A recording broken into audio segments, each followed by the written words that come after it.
Assalamualaikum warahmatullahi wabarakatuh. A'udzu billahi minasyaitonir rajim. Bismillahirrahmanirrahim.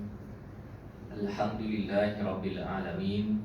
Wassalatu wassalamu ala asyrafil anbiya'i wal mursalin wa ala alihi wa sahbihi ajma'in. Rabbi shrah li sadri wa yassir li amri wahlul 'uqdatam min lisani yafqahu qawli. Subhanaka la ilma lana illa ma 'allamtana innaka antal alimul hakim. Wa la hawla wa la quwwata illa billahil aliyyil azim. Qala Allah subhanahu wa ta'ala: wa laqad ba'athna fi kulli ummatin rasula an i'budullaha wajtanibut taghut. Allah berfirman, dan sesungguhnya kami telah utuskan bagi setiap umat itu Rasul, masing-masing membawa seruan, abdikanlah diri kepada Allah dan jauhkanlah diri dari taghut. Sadaqallahu azim. Pertama sekali, alhamdulillah, kita rafa'kan kesyukuran. Pada tengah hari ini kita dapat bertemu setelah beberapa bulan kita tak berjumpa. Dan kita mengambil kesempatan pada tengah hari ini untuk lebih mendalami makna dan maksud yang terkandung di dalam Al-Quran. Dalam pertemuan yang lepas kita telah membahaskan berkaitan dengan tadabbur suratul Kahfi. Cuma pada tengah hari ini kita skip kejap. Kita bahaskan sedikit sebanyak berkaitan dengan puasa, untuk kita lebih mendalami maksud puasa yang terkandung di dalam Al-Quran. Baik. Pertama sekali, bulan Ramadan yang dikaitkan dengan puasa. Sememangnya maksud Ramadan itu diambil daripada perkataan Ramadan, iaitu syiddatul har, kepanasan yang melampau. Kepanasan yang melampau.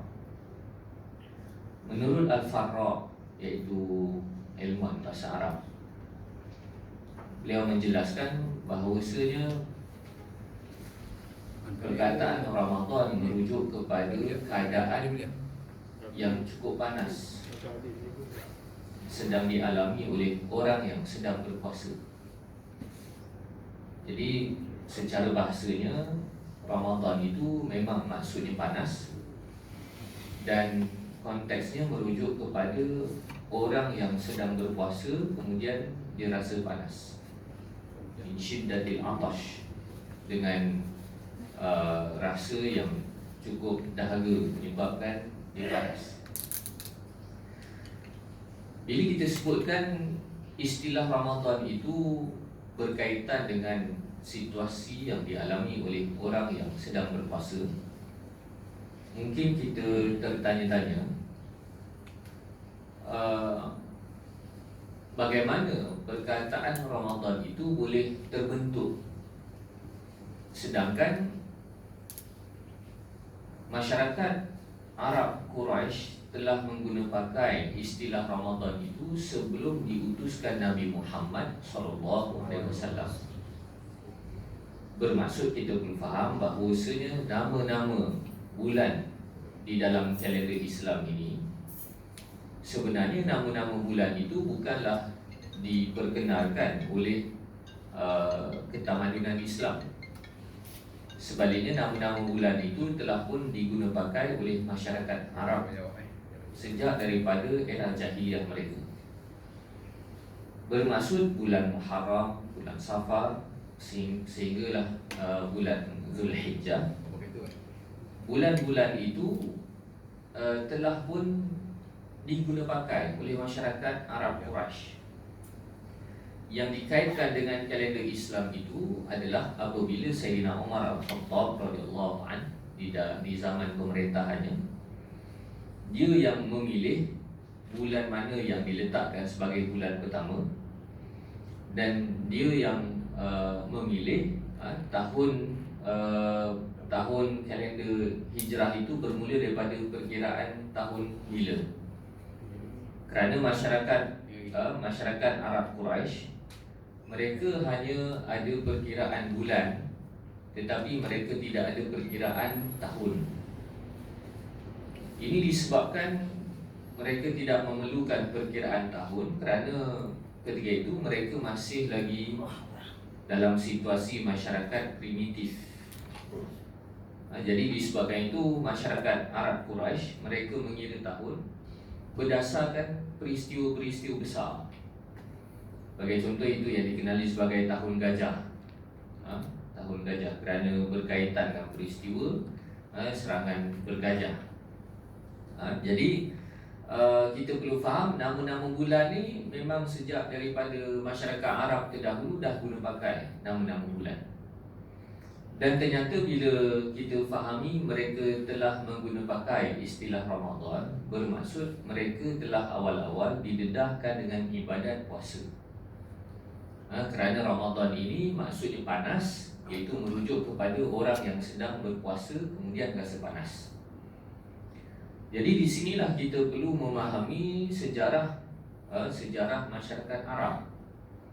Sejarah masyarakat Arab yang mana orang-orang Arab ini secara umumnya terbahagi kepada dua keturunan. Iaitu Arab yang original, Arab yang asli, tubuh badan yang tak berapa besar, kulitnya agak gelap, itu disebut sebagai Arab Qahtan. Arab Qahtan ini banyak berada di sekitar Yaman. Badan dia pun tak besar sangat. Badan dia besar lebih kurang macam kita. Arab Qahtan. Ada pun Arab Nabi kita Muhammad SAW dikenali sebagai Arab Mu'rab, Arab Adnani, Arab Adnan, Arab yang baru. Arab yang baru. Maka disebabkan itu kalau kita teringat nasyid selawat ke apa, ada liriknya Adnani. Adnani itu nama siapa? Adnani itu merujuk kepada keturunan Nabi ini adalah Arab Adnan, Arab baru. Arab baru inilah yang kita temui keturunan mereka berasal dari Nabi Ismail. Berasal dari Nabi Ibrahim. Kerana Nabi Ibrahim asalnya di Iraq. Asalnya di Iraq, bukan di kawasan yang original Arab pada asal. Maka dari sudut rupa paras, Arab Adnan ini badannya besar, kulitnya putih, merah-merahan, ada rupa lah, senang cerita. Handsome, lawa, Arab Adnan. Maka disebabkan itu kita lihat Arab yang sekitar dekat Yaman, dekat selatan tu tak berapa nak lawa sangat. Tapi yang Arab dekat Syam, dekat tengah-tengah tu lawa. Itu perbezaan. Jadi yang dikatakan Arab keturunan Nabi Ismail itu adalah Arab Adnan, Arab Nabi ni. Arab Nabi. Jadi bila kita faham Arab Adnan ini keturunan dari Nabi Ismail, bermaksud masyarakat Arab Quraisy mereka pernah beragama Islam. Dan secara asasnya kita perlu faham bahawasanya agama default, agama asal bagi manusia adalah Islam. Kana nasu ummatan wahidah, adalah manusia itu adalah umat yang satu, bermaksud semua agama sama, iaitu agama Islam. Jadi bila kita faham keturunan masyarakat Arab Quraisy ini keturunannya Ismail, bermaksud mereka pernah jadi orang Islam, termasuklah mereka pernah didedahkan antara syariatnya adalah syariat puasa. Baik. Jadi ini untuk menjelaskan bagaimana masyarakat Arab Quraisy itu mereka awal-awal dah tahu ada puasa. Tapi bentuknya berbeza lah. Bentuknya berbeza. Sebagaimana ada ibadat-ibadat yang mereka lakukan yang membuktikan mereka pernah jadi orang Islam. Sebagai contoh, mereka bertawaf, mereka mengerjakan tawaf, mereka mengerjakan haji, mereka mengerjakan umrah, dan mereka memuliakan Kaabah. Itu DNA agama Islam yang telah pun mereka terima dari keturunan asal mereka, Ismail bin Ibrahim. Jadi tidak peliklah kalaulah mereka telah pun menamakan bulan yang berkaitan dengan puasa mereka, iaitu bulan Ramadan. Bulan Ramadan. Baik. Jadi ini hikmah kenapa Allah sebutkan disyariatkan puasa itu bukan sekadar disyariatkan puasa sahaja, bahkan Allah suruh kita study sejarah generasi terdahulu, kama kutiba alal ladzina min qablikum, seperti yang telah ditetapkan, diperintahkan ke atas orang-orang terdahulu dalam kalangan kamu. Bermaksud ayat berkaitan dengan puasa ini Allah suruh kita study sejarah-sejarah terdahulu supaya kita mengambil ibrah, mengambil pengajaran. Dan kalau kita lihat dalam penghujung ayat perintah puasa itu, Allah katakan la'alakum tattaqun, mudah-mudahan kamu bertakwa. Dan dalam ayat yang lain juga Allah Subhanahu wa taala menyebutkan orang yang bertakwa itu adalah orang yang tahu memerhati perkara-perkara lepas untuk bersedia untuk hari esok. Dalam erti kata yang lain, orang-orang yang bertakwa itu adalah orang-orang yang celik sejarah. Dalam ayat antaranya Allah katakan, ya ayyuhalladzina amanu ittaqullah wal tanzur nafsum ma qaddamat lighadin wattaqullah. Ada dua takwa. Ada dua, Allah katakan ittaqullah. Allah katakan, wahai orang yang beriman, bertakwalah kepada Allah. Lihatlah apa yang telah dilalui, lihatlah apa yang telah dilakukan, apa yang telah ni sejarah. Lihat untuk bersedia untuk hari esok. Wattaqullah, dan bertakwalah kepada Allah. Jadi perintah antara takwa ke takwa itu ada satu komitmen di tengah-tengah itu adalah bersedia untuk hari esok. Untuk bersedia untuk hari esok adalah dengan celik sejarah. Jadi bila kita sebutkan kama kutiba alal ladzina min qablikum, seperti yang telah diperintahkan ke atas orang terdahulu sebelum daripada kamu, maka tanggungjawab kepada kita untuk kita mengetahui bagaimana orang-orang terdahulu yang turut menerima perintah puasa macam kita, tapi lama-kelamaan jadi sesat. Lama-kelamaan jadi sesat. Sebagai contoh, musyrikin Quraisy, mereka pada asalnya Islam. Mereka pada asalnya Islam. Dan sehingga ke zaman Nabi SAW, apabila dicabar kepada mereka, siapa yang sebenarnya menciptakan langit dan bumi? Tetapi mereka katakan yang cipta langit dan bumi Allah. Clear, mereka jawab begitu. Tapi kenapa mereka boleh jadi syirik? Kerana mereka menganggap Allah itu memerlukan pembantu. Pembantu-pembantu, AJK Tuhan itulah yang mereka jelmakan sebagai berhala-berhala. Jadi sejarah masyarakat Arab Quraisy ini, mereka pada asalnya, bagaimana mereka boleh jadi sesat? Bukan sebab mereka nak buat jahat, tetapi sebab mereka nak buat baik, tapi salah cara. Kerana kejahilan, oleh kerana situasi mereka setelah daripada zaman Nabi Ismail, mereka tidak menerima perutusan Nabi dan Rasul dalam tempoh masa yang panjang. Macam mana Nabi Ismail dengan Nabi Ishaq adik-beradik. Nabi Ismail melahirkan orang Arab, Nabi Ishaq melahirkan Bani Israel. Ketika zaman itu, bermula daripada zaman itu, yang dihantar menjadi para Nabi dan Rasul kebanyakannya di kalangan Bani Israel. Dan dalam tempoh itulah berlaku kesenggangan waktu yang panjang, bagaimana masyarakat Arab tidak menerima perutusan Nabi dan Rasul dalam tempoh masa yang panjang. Ini pengajaran. Pengajarannya apa? Seawal mereka menganut Islam, mereka merasa selesa dengan agama Islam dan mereka tidak bersungguh untuk mewariskan ilmu.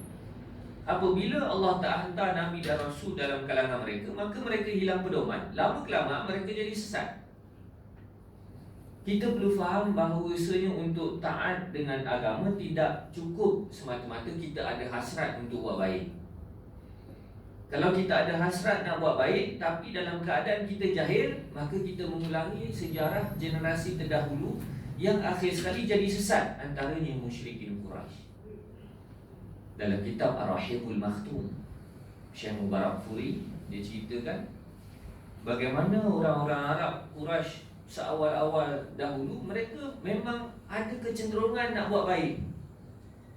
Ada kecenderungan nak buat baik. Dan ada dalam kalangan tokoh mereka yang disanjung dengan kebaikan menerima mimpi.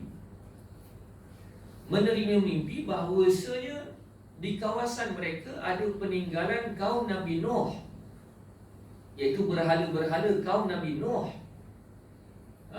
Maka dari mimpi itu syaitan mengolah kefahaman perlu digali peninggalan kaum Nabi Nuh itu, kerana di situ ada kesan Nabi Nuh. Maka mereka mencari berdasarkan takwilan mimpi, mereka mencari berhala-berhala itu. Akhir sekali berhala kaum Nabi Nuh mereka tegakkan kembali dan menjadi antara berhala awal yang disembah oleh musyrikin Quraisy. Jadi baru-baru ni sebagai contoh, orang Arab mumia Fir'aun kan, lebih kurang gitulah. Ini satu fenomena yang pelik. Bagaimana masing-masing tahu bahawasanya benda-benda itu terlaknat, tetapi masing-masing pun wazayyana lahum syaitan, masing-masing pun dihiaskan mata akal fikiran mereka dengan syaitan untuk turut menyanjungi perkara yang terlaknat. Jadi perkara ini halus kan. Bagaimana masyarakat Arab Quraisy, mereka telah tahu patung-patung berhala itu adalah patung-patung milik kaum Nabi Nuh yang terlaknat. Kemudian mereka cari patung itu, kemudian mereka lama-kelamaan mereka sanjung dan mereka sembah. Mungkin kalau kita baca sejarah macam ni, kita susah nak faham macam mana mereka dah tahu benda tu terlaknat, benda tu sesat, tapi kenapa macam lama-kelamaan mereka boleh sembah. Allah telah menunjukkan kepada kita peristiwa bagaimana masing-masing orang Islam tahu Fir'aun tu terlaknat, tetapi masing-masing memuja dalam keadaan tidak sedar Fir'aun. Ini kita perlu faham. Maka yang lebih menghairankan lagi, bagaimana musyrikin Quraisy meletakkan berhala-berhala peninggalan kaum Nabi Nuh itu menjadi berhala awal mereka. Pada masa yang sama, mereka turut berpuasa pada hari tenggelamnya kaum Nabi Nuh. Pening kalau kita fikir cara manusia boleh jadi sesat. Kumpulkan balik, mereka tahu kaum Nabi Nuh itu sesat. Mereka tahu berhala-berhala itu terlaknat. Mereka cari. Kemudian mereka teruja dengan penemuan itu. Akhir sekali berhala itu dijadikan sebagai berhala mereka pula. Pada masa yang sama, mereka turut berpuasa pada hari tenggelamnya kaum Nabi Nuh dan terselamatnya Nabi Nuh, iaitu pada 10 Zulhijjah, yang kita sebutkan sebagai hari Ashura. Jadi ini kita boleh faham bagaimana gambaran masyarakat Arab Quraisy itu boleh jadi rosak. Maka disebabkan itu tidak betul kalau kita berfahaman bahawasanya tak apalah, yang penting saya ikhlas nak buat baik, saya nak jadi orang baik, tak apalah saya jahil pun tak apa. Tak apa jadi jahil tu semata-mata bergantung dengan niat yang ikhlas nak buat baik. Itulah yang akan menemukan kita dengan nasib seperti kaum Nabi Nuh yang nak buat baik tapi jahil, akhir sekali sesat. Begitu juga musyrikin Quraisy, nak buat baik tapi jahil, akhir sekali jadi sesat. Dan orang yang nak buat baik tapi jahil ini, Allah kaitkan pengakhiran mereka dengan ad-dhalin dalam suratul Fatihah, iaitu golongan yang sesat, golongan yang ada hasrat nak buat baik tapi jahil, akhir sekali menjadi sesat. Begitu juga kama kutiba 'alal ladzina min qablikum, seperti yang telah diperintahkan ke atas generasi sebelum kamu,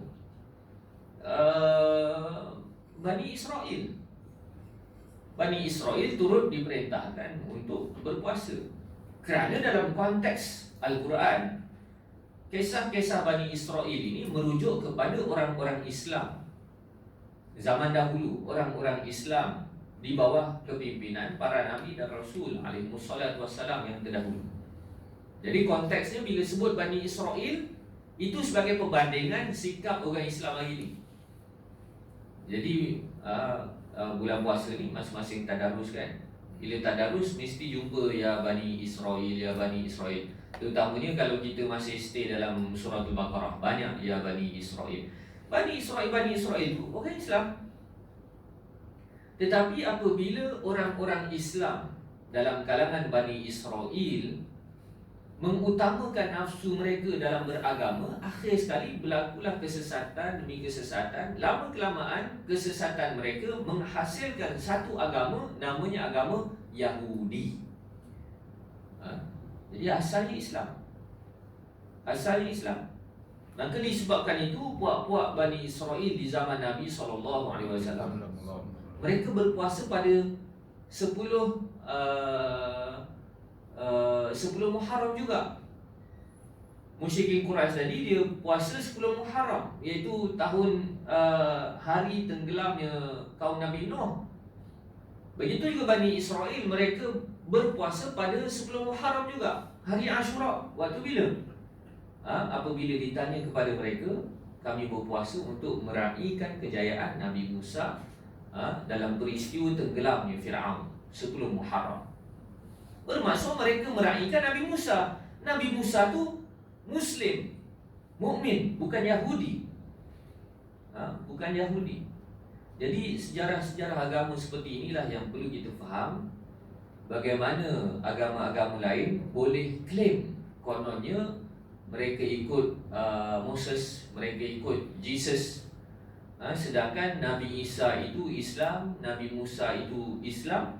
Tetapi kerana penyelewengan yang mereka lakukan, kemudian mereka justify penyelewengan mereka atas nama Nabi dan Rasul alaihissalatu wassalam. Jadi kalau kita bahagikan sikap golongan yang ada hasrat nak buat baik tapi jahil, akhir sekali jadi sesat, ini merujuk kepada musyrikin Quraisy. Begitu juga merujuk kepada puak-puak Nasrani, puak-puak Kristian yang turut sama asal mereka adalah Islam. Jadi kalau kita lihat dalam sejarah, puak-puak Yahudi mereka berpuasa pada 10 Muharram. Puak-puak Kristian pula mereka berpuasa yang saya jumpa mereka berpuasa, generasi awal mereka berpuasa sebulan selama 30 hari. Kerana mereka nak melakukan ibadat, mereka ada kesungguhan melakukan ibadat. Puasa sebulan tu bagi mereka tak cukup. Ni terlebih nak beribadat. Sebab itu nak beribadat tapi jahil ni jadi rosak. Bila 30 hari tak cukup, mereka tambah 10 hari, jadi 40 hari. Jadi 40 hari. Kita tinggi-tinggi pun tambah 6 hari je, kan? Itu pun sunat. Mereka kata tak cukup 30 hari, tambah lagi 10 hari, jadi 40 hari. Bila dah 40 hari, mereka rasa tak cukup lagi, mereka tambah lagi 7 hari, 47 hari. Bila dah 47 hari, alang-alang bundai lah 50 hari. 50 hari. Ini kisah-kisah seperti ini perlu kita faham supaya kita tak mudah-mudah untuk katakan apa salahnya, niat saya baik. Kerana ibadat yang diterima di sisi Islam bukan semata-mata niat yang ikhlas, tapi mesti kena dengan kaedah, mesti kena dengan cara. Jadi cerita bagaimana puak-puak Nasrani ni boleh jadi sesat menarik juga. Menarik juga. Waktu mereka masih lagi Islam, setelah Nabi Isa diangkat, mereka masih lagi Islam. Pemimpin yang terakhir dalam kalangan mereka adalah anak didik Nabi Isa, namanya Petrus. Saint Peter tu kan. Itu anak murid Nabi Isa tu, beriman. Akhir sekali mati syahid, kena salib balik kan. Cuma orang Kristian duk claim dia tu Kristian. Faham? Sebab zaman dia doktrin Isa tu anak Tuhan belum muncul lagi. Selepas zaman Peter atau Petrus inilah baru perisik Yahudi menyamar jadi ulama Islam berjaya menarik, meyakinkan orang Islam bahawasanya dia itu adalah ulama Islam. Namanya Paul. Saya dengar Saint Paul. Dari sudut sejarah, Saint Paul itu adalah perisik Yahudi yang berlakon sebagai ulama Islam, kemudian membentuk kepercayaan dalam kalangan orang Islam. Akhir sekali Saint Paul inilah berjaya membentuk agama baru yang menyelewengkan orang-orang Islam mengikut Nabi Isa. Akhir sekali muncullah agama Kristian. Benda ni berlaku tahun bila? Benda ni berlaku tahun 328 Masihi.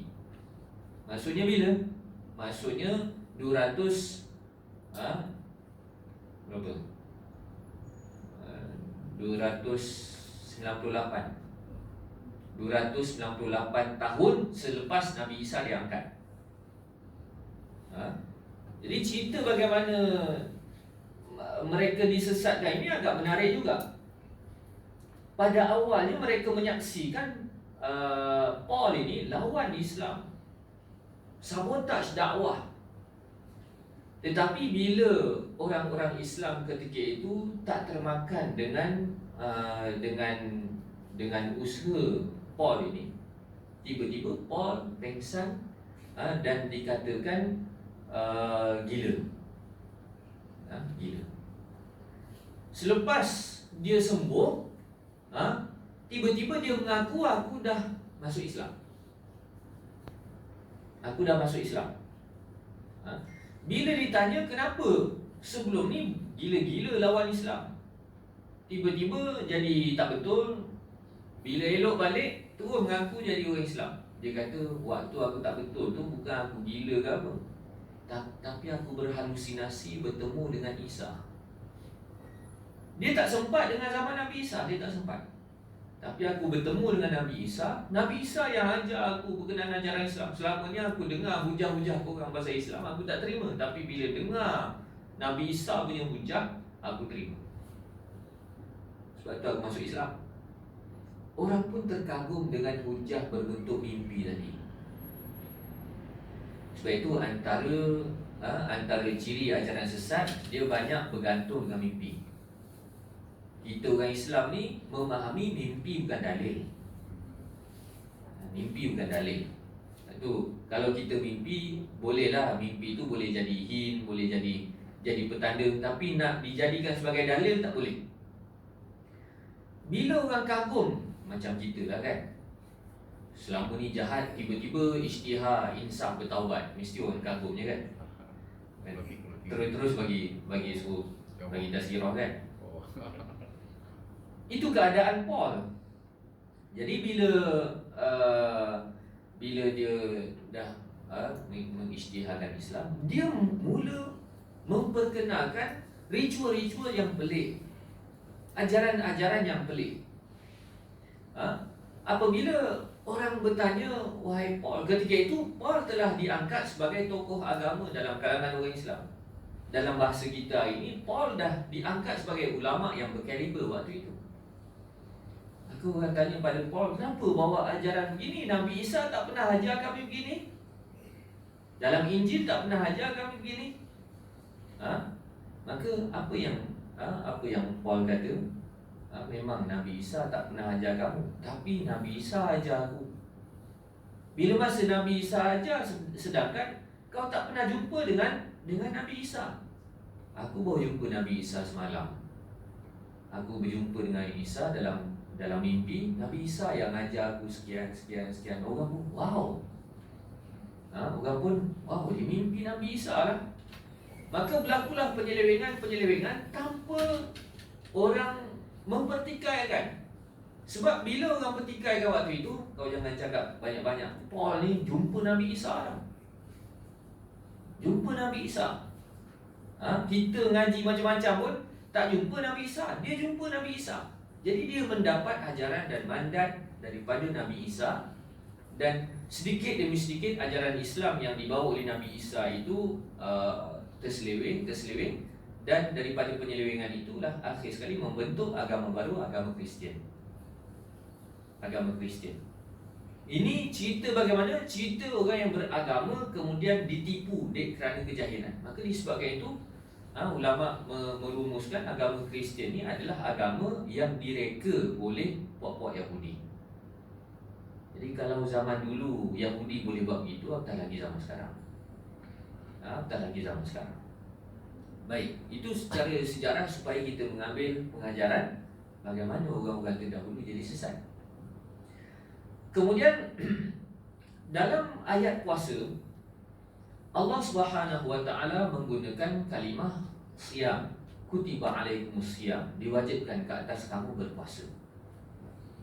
Dalam Al-Quran kalimah yang bermaksud puasa ada dua tempat. Ada dua tempat. Yang pertama dalam surah Al-Baqarah, cerita berkenaan puasa tadi. Yang kedua dalam surah Maryam. Tetapi Allah gunakan perkataan kalimah yang binanya lain, iaitu saum. Secara bahasa Melayu, antara perkataan siam dan saum maknanya sama, iaitu puasa. Secara bahasa Arab, siam dan saum pun sama, secara logatannya sama, iaitu al-imsak, menahan diri. Tetapi untuk kita memenuhi tuntutan puasa ini, kita perlu faham dua konteks, saum dan siam. Kalau dalam ayat ya ayyuhalladzina amanu kutiba alaikumusiyam, wahai orang beriman, diwajibkan ke atas kamu berpuasa. Puasa di sini puasa dari sudut hukum fiqh. Puasa dari sudut hukum fiqh definisinya apa? Menahan diri daripada perkara-perkara yang membatalkan puasa, seperti makan, minum, bersetubuh, dari pagi sampai malam, kan? Itu definisi mudah. Itu puasa dari sudut hukum fiqh. Tetapi kualiti puasa yang perlu kita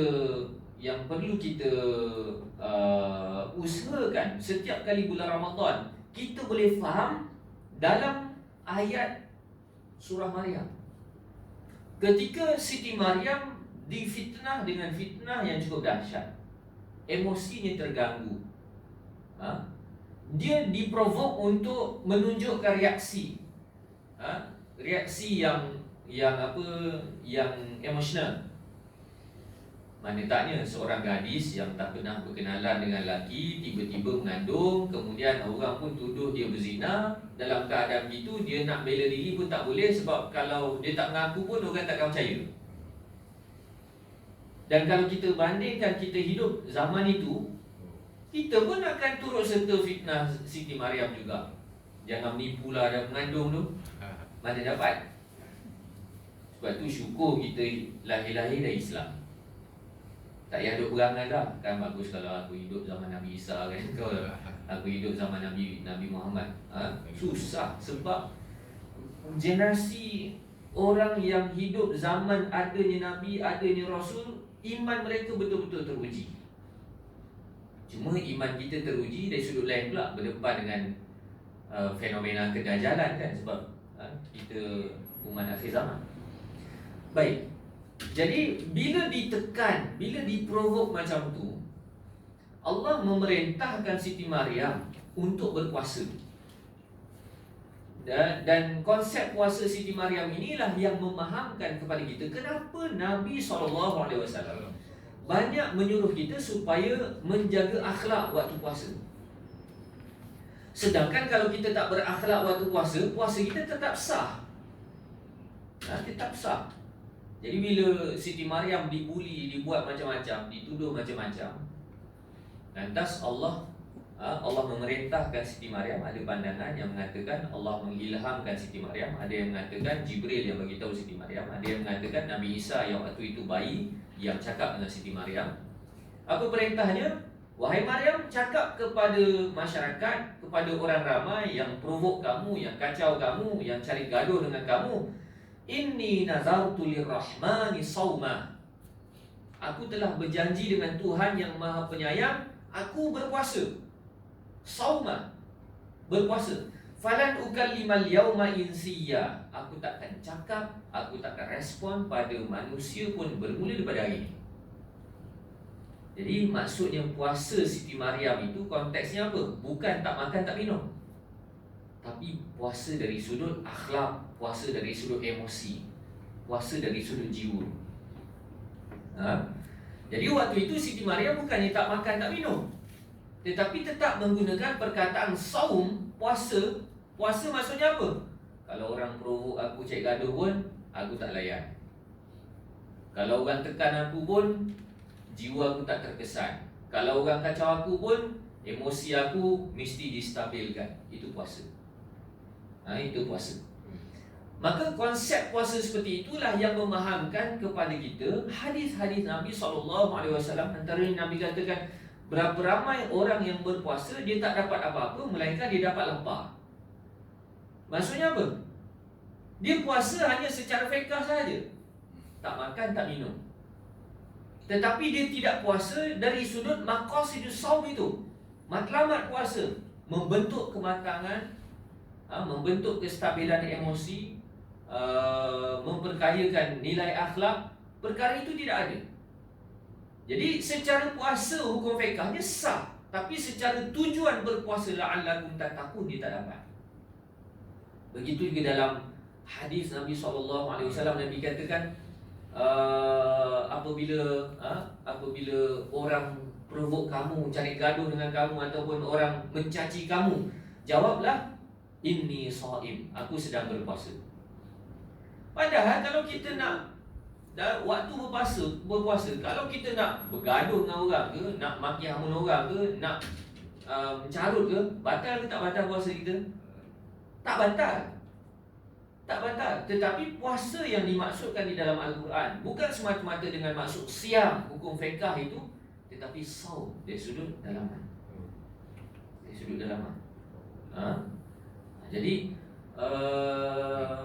apa hikmahnya? Antara masalah orang Islam hari ini, suka berfikir, bertindak, bereaksi dengan emosi. Dan disebabkan perangai orang Islam yang suka berfikir, bertindak, bercakap, guna emosi, itulah seringkali orang Islam masuk perangkap, dipergunakan, diperkotak-katikkan, dihina. Kita tengok berapa banyak sejarah orang Islam dipergunakan oleh kuasa besar untuk mewajarkan kepentingan kuasa besar itu. Orang Islam pantang disuruh marah, maka marah, mengamuk, kemudian ikut plan yang dibuat oleh kuasa besar. Kerana apa? Antara masalah orang Islam hari ini adalah berfikir secara emosi, bertindak secara emosi. Maka Allah peruntukkan kepada kita dalam tempoh setahun ada 1 bulan. Sepatutnya orang Islam membentuk emosinya supaya stabil, berfikir, bertindak secara rasional. Dan orang-orang yang bertakwa itu sudah pastilah sifatnya rasional. Maka kalaulah dalam perangai kita selama ni panas baran sebagai contoh, dan untuk tengok puasa kita ni betul-betul berjaya ke tak berjaya, tengok lepas puasa kita panas baran lagi ke tak. Sebab apa? Falan ukallimal yauma insiya. Dari sudut pengurusan emosi, itu perlu kita faham. Sebelum ini kita membuat penilaian secara emosi, terbawa-bawa dengan sentimen. Apakah selepas puasa ini kita boleh rasional.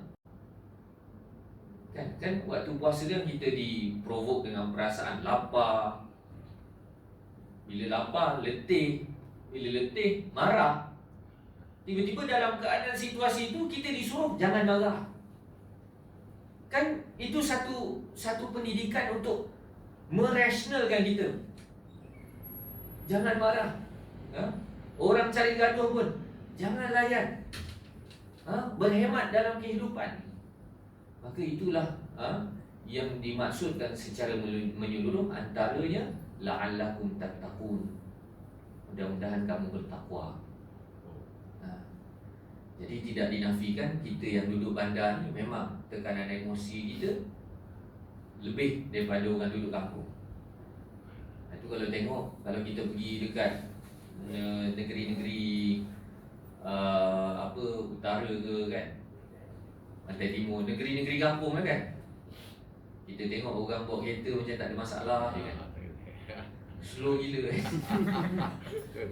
Macam tak ada hala tuju. Kita yang duduk bandar ni, kelajuan kita bergantung pada emergency yang kita hadapi. Sebab itu orang bandar banyak tension, banyak tekanan. Jadi ini falsafah di sebalik puasa itu ada unsur-unsur pendidikan emosi yang perlu kita jalani. Mudah-mudahan bulan puasa kita bulan yang membentuk kematangan dan kestabilan emosi. Tak adalah lepas ni kita nak panas baran ke kan, ataupun orang petik emosi kita terus kita nak melenting ke apa. Kita lebih matang, kita lebih rasional. Jadi rasa sekadar itu sahaja untuk tengah hari ini. Wallahualam. Assalamualaikum warahmatullahi wabarakatuh. Waalaikumsalam.